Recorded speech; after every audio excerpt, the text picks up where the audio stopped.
अवधूत चिंतन श्री गुरुदेव दत्त स्वामी महाराज की जय। छत्रपती शिवाजी महाराज की जय। श्री स्वामी समर्थ। आज मी आपल्याला स्वामी चरित्राचं पारायण कसं करावं, त्याचे खाण्यापिण्याचे नियम काय आहे, स्वामी चरित्र कधी वाचावं, गुरुपौर्णिमा जवळ येत आहे, आपण महाराजांसाठी कोणती सेवा करू शकतो, त्याच्याबद्दल मी आज माहिती सांगणार आहे। चॅनलवर पहिल्यांदा आला असेल तर अवश्य सबस्क्राईब करा, म्हणजे येणारे नवीन व्हिडिओ श्री स्वामी समर्थ महाराजांचे गुरुचरित्राचे आणि नवनाथ पारायणाबद्दल माहिती भेटेल। खूप जणांची इच्छा असते गुरुचरित्र पारायण करायची, पण काही नियमामुळे नाही जमत। मग आपण स्वामी चरित्र करू शकता। गुरुचरित्र आणि स्वामी चरित्रामध्ये काय फरक आहे, खूप जण कन्फ्युज होतात। स्वामी चरित्राला गुरुचरित्र समजता आणि गुरुचरित्राला स्वामी चरित्र समजतं। सगळ्यात पहिले आपण लक्षात घ्या, स्वामी चरित्र म्हणजे काय। श्री स्वामी समर्थ महाराज अक्कलकोटमध्ये त्यांनी वास्तव्य केलं 21 वर्ष। त्याची जी लीला आहे, त्या ज्या लीला आहे, जे अनुभव आहे, सुंदरबाई असेल, चोळप्पा महाराज असेल, बाळप्पा महाराज असेल, स्वामी सूत असेल, ह्या सगळ्यांच्या लीला ज्या आहेत त्या 21 अध्यायामध्ये स्वामी चरित्रामध्ये वर्णन। मग आता स्वामी चरित्र कोणत्या प्रकाशनाचं वाचावं, कोणतंही वाचा, सगळीकडे एकच आहे। अक्कलकोटमध्ये महाराजांनी प्रवेश केला, चोळप्पा महाराज, बाळप्पा महाराज, स्वामी सूत, हे सगळ्या गोष्टी तुम्ही कोणत्याही प्रकाशनाचं स्वामी चरित्र वाचा, असं मी सांगणार नाही यांचंच ज्ञान त्यांचंच ज्ञान नाही। स्वामी चरित्र 21 अध्याय आहेत।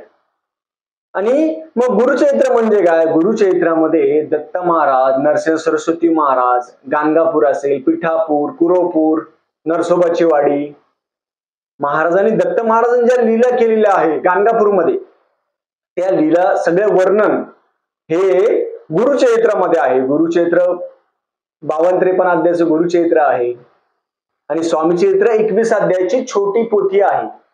ह्या दोघांमध्ये एवढा फरक, म्हणजे स्वामी चरित्र म्हणजे श्री स्वामी समर्थ महाराजांचं चरित्र आणि गुरुचरित्र म्हणजे पूर्ण अखंड ब्रह्मांडाचे नायक श्री स्वामी समर्थ महाराज असेल, दत्त महाराज असेल, नरसिंह सरस्वती महाराज, श्रीपाद श्री वल्लभ महाराज, ह्या सगळ्यांचं चरित्र म्हणजे गुरुचरित्र। मग स्वामी चरित्र कोण वाचू शकतं, लहान मुलं असेल, मोठे असेल, सगळेजण स्वामी चरित्र वाचू शकतात। श्री स्वामी समर्थ महाराजांनी कधीही आयुष्यात कधीही जात पात धर्म पंथ लिंग याचा कधीही भेदभाव केलेला नाही, लक्षात ठेवा, कधी नाही भेदभाव केला महाराजांनी। मग स्वामी चरित्र आपण गुरुपौर्णिमेपर्यंत वाचायचं का नाही, तुम्ही स्वामी चरित्र रोज 3-3 अध्याय क्रमशः खूप जण वाचत असतात, 3च अध्याय वाचता रोज। पण 3 अध्याय नुसतं वाचून काही फायदा नाहीये, त्याच्यातल्या आपण काही गोष्टी घेतल्या पाहिजे। आम्ही आहोत स्वामी भक्त मिरवून लखवात, आपण जी दंभिक भक्ती करणार ती कधी पावणार नाही। तर स्वामी चरित्रामध्ये प्रथम अध्याय असेल, द्वितीय अध्याय असेल, आपण गुरुपौर्णिमेपर्यंत रोज एक संपूर्ण स्वामी चरित्र वाचायला पाहिजे। मग तुम्ही म्हणणार दादा गुरुपौर्णिमेपर्यंतच का, रोज केलं चालेल, रोज केलं तरी चालेल, पण गुरुपौर्णिमेपर्यंत 10 जुलैपर्यंत तुम्ही रोज पूर्ण स्वामी चरित्र वाचा। नुसतं वाचायचं नाही, नुसते बोटं नाही फिरवायचे, त्यातला भाव समजून घ्या। महाराजांनी कधीही आयुष्यात यंत्र तंत्र घ्या कधीही सांगितलं नाही, हे यंत्र घ्या, ते यंत्र घ्या, ते ब्रेसलेट घ्या, हे घ्या, ते घ्या, काहीच सांगितलेलं नाही। महाराजांनी फक्त नामस्मरण, जो अखंड नामस्मरण करतो त्याच्या सोबत महाराज असतात। नामस्मरण सांगितलेलं आहे। स्वामी चरित्र रोज पूर्ण जे अध्याय आहे 21 अध्याय, स्वामी चरित्राचे पूर्ण 21 अध्याय वाचावे। तुम्ही सकाळी वाचा, दुपारी वाचा, रात्री वाचा, काहीही प्रॉब्लेम नाही। गुरुपौर्णिमेपर्यंत तुम्ही कधीही वाचा, पण संकल्पयुक्त वाचायची। तुम्हाला स्वामी चरित्र करायचे, हातामध्ये पाणी घ्या, गंध अक्षता फूल घ्या, स्वच्छ धूत वस्त्रे कपडे असेल ते घाला। तुम्ही म्हणणार दादा मग आम्ही गाऊनवर वाचतो, नाही चालणार। तुम्ही म्हणणार दादा आम्ही नाईट पॅन्टवर वाचतो, नाही चालणार। जे चालणार नाही ते चालणार नाही। आपण जेव्हा कोणतीही सेवा करतो तेव्हा आपले वस्त्र कपडे हे चांगले असावे, लक्षात ठेवा, कपडे आहे ते चांगले असावे। तुम्हाला साडी नाही घालायला जमत, ड्रेस घाला। पुरुषांनी तुम्ही नाईट पॅन्ट याच्यावर वाचू नका, प्रॉपर आपलं ड्रेस असेल त्याच्यावर वाचा। गाऊनवर याच्यावर गाऊनवर जप असेल तप असेल हे करू नका। तुमचा गाऊन तुम्ही कुठेही घालता, काही करता, त्याप्रमाणे आपण नाही घालायची. देवाची पूजा करताना आपण नॉर्मली जो रोज जरी देवाची पूजा करत असाल तर आपण रोजचे वापरायचे कपडे असेल किंवा आपण जे झोपतो ते कपडे घालत असाल त्याच्यावर करू नका. दुसरे कपडे ठेवा, त्याच्यावर करावं. स्वामी चरित्र हे रोज आपण पूर्ण स्वामी चरित्र 21 अध्याय ते गुरुपौर्णिमेपर्यंत रोज वाचावं. रोज महाराजांना नैवेद्य दाखवायचा. का दाखवायचं नैवेद्य?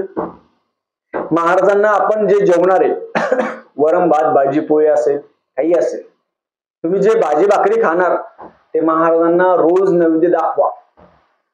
रोज नैवेद्य दाखवायचं महाराजांना आणि तो नैवेद्य नंतर आपण प्रसाद म्हणून खायचा.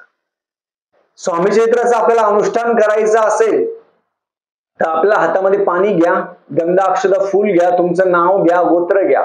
गोत्र माहित नसेल काश्यप गोत्र म्हणा. आणि हे म्हटल्यानंतर आपण संकल्प सोडायचा.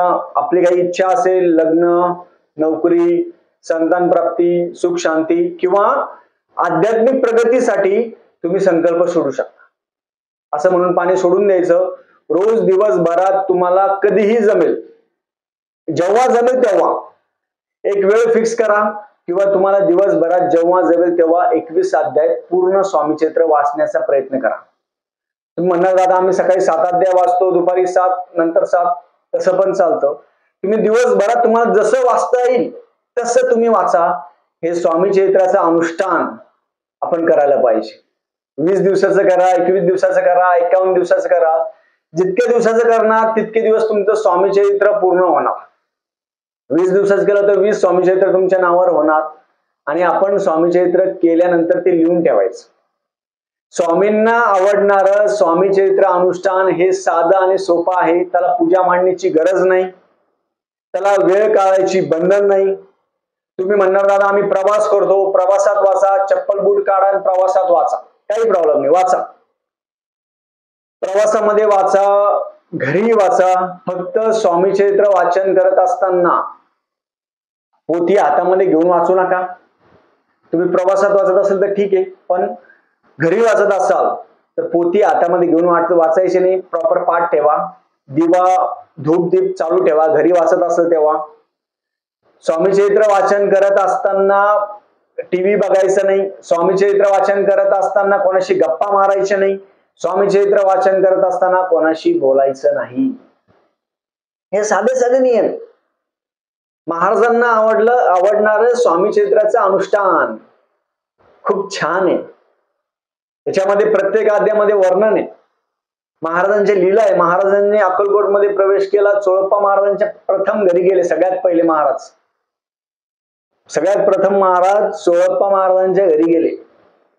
त्यांचं किती भाग्य थोर. त्यांच्या घरामध्ये महाराजांनी जेवण केलं, त्यांच्या घरामध्ये महाराजांनी वास्तव्य केलं. सोपं नाहीये. त्यांचं पूर्वपुण्य किती असेल.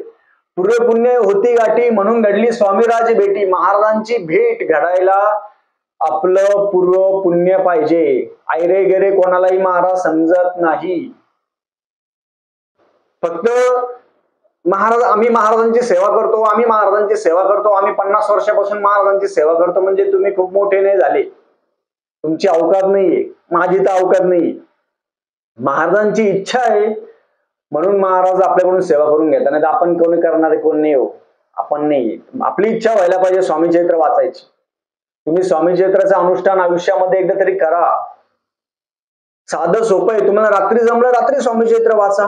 रात्री 12 पर्यंत तुम्ही स्वामी चरित्र वाचू शकता. सकाळी परत 3 वाजेपासून तुम्ही परत स्वामी चरित्र वाचू शकता.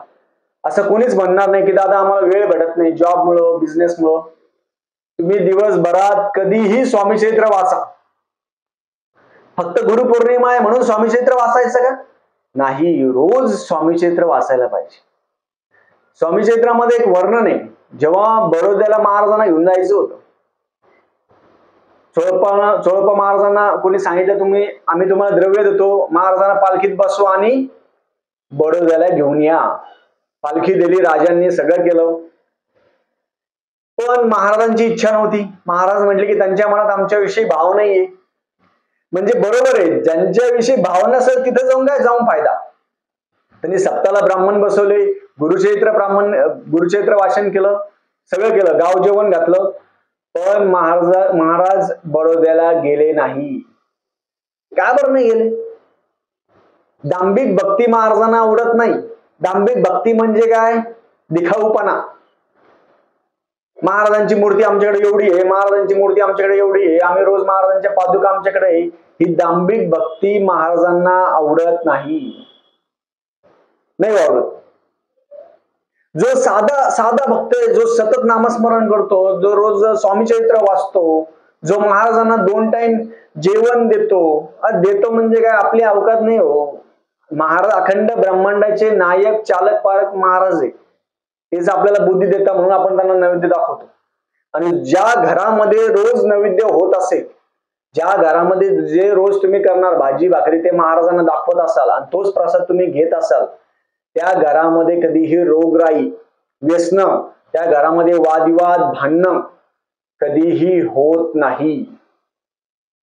ह्या साध्या गोष्टी पाळायला पाहिजे. कसं होतं, रोज महाराजांना नैवेद्य दाखवणं, रोज स्वामी चरित्र वाचणं, ह्या गोष्टी आजकाल लुप्त होत आहे. आजकाल कोणी करत नाही. आजकाल एका मिनिटात लोकांना 1 कोटी पाहिजे, एका मिनिटात तुमचं स्वप्न साकार झालं पाहिजे, पण सेवा करायला कोणालाही वेळ नाही. सेवा करायला वेळ नाही. 1 मिनिटात करोडपती. अशा गोष्टी नाहीये. महाराज आपलं जेव्हा बाळ जरी जन्माला यायचं असेल तर 9 महिने त्याला वाट बघावं लागते. सोपं नाहीये. लहान मुलं जरी असेल त्यांना पहिले शाळेत टाकावं लागतं. 6 वर्ष झाल्यानंतर तो पहिलीच जातो, लगेच पहिलीच जात नाही. यासाठी वेळ पाहिजे. तसंच स्वामी चरित्र तुम्ही सकाळ, दुपार, संध्याकाळ तुम्हाला जेव्हा जमेल तेव्हा स्वामी चरित्राचं अनुष्ठान करावं. अनुष्ठान केल्यानंतर रोज जेव्हा तुम्ही अनुष्ठान करणार, रोज स्वामी चरित्र वाचणार, तर तुमचं स्वामी चरित्र किती वाचन झालं ते पहिले लिहून ठेवावं. स्वामी चरित्र अनुष्ठान करताना जेवण काय करायचं? तुम्ही नॉनव्हेज सोडून, कांदा लसूण थोडं कमी, नॉनव्हेज नाही खायचं त्या काळामध्ये. आणि त्या काळामध्ये जास्तीत जास्त महाराजांचं नामस्मरण करायचं. जेवणाचे पण असे काही नियम नाहीये. अनुष्ठान करताना स्वामी चरित्राचं अनुष्ठान हे प्रत्येकाने, प्रत्येक स्वामी भक्तांनी करायला पाहिजे. आपण बघतो ना, आम्ही आहोत स्वामी भक्त, मिरवणं काही गरज नाही मिरवायची. महाराजांना माहिती, महाराजांना तुम्ही समोर उभा राहिले महाराजांच्या, तर तुमची जी सगळी कुंडली महाराजांना माहिती. तुम्ही लोकांसमोर कसे वागता, महाराजांसमोर कसे वागता, तुम्ही स्वतः कसे आहात, आपल्या नजरेत आपल्याला माहित असतं आपण किती चुका करतो. म्हणून कधीही यंत्र तंत्रच्या नादी लागू नका. महाराजांना जवळ करा, महाराजांचं नामस्मरण करा. महाराजांचं नामस्मरण जर केलं तर आपण महाराजांच्या जवळ जातो, ना की यंत्रतंत्र. तुम्हाला ब्रासलेटची गरज नाही, ना गळ्यात घालायची गरज नाही, काहीच गरज नाही, काही गरज नाहीये. तुम्ही फक्त नामस्मरण, आपली एक जपमाळा, स्वामी चरित्र पुस्तक आणि गुरुचरित्राचे पुस्तक, बस. गुरुपौर्णिमेपर्यंत महाराजांना म्हणायचं, महाराज आम्ही जी तोडकी मोडकी सेवा करतो ती तुम्ही रुजू करून घ्या. अभिमान नाही यायला पाहिजे, गर्व नाही यायला पाहिजे. तर राजाला एवढा गर्व झाला होता महाराजांसमोर, पूर्ण त्यांनी हत्ती घोडे सगळं साम्राज्य घेऊन आला होता. महाराजांनी काय म्हटले, तुझं अहंकार तुझ्या घरी ठेव. त्या राजासारखे तर एवढी संपत्ती कोणाला नाहीये. खूप जण म्हणणार आमच्याकडे मग 2 BHK 4 BHK, तुमच्याकडे 50 BHK असू द्या, पण महाराजांसमोर माज दाखवायचा नाही. माज घरी, महाराजांसमोर कोण नाही. महाराजांसमोर आपण झुकलेलं पाहिजे. महाराजांसमोर नाही दाखवायचं की माझ्याकडे बंगला आहे, गाडी आहे. आपण कोणीच नाहीये महाराजांसमोर, सगळे सारखे.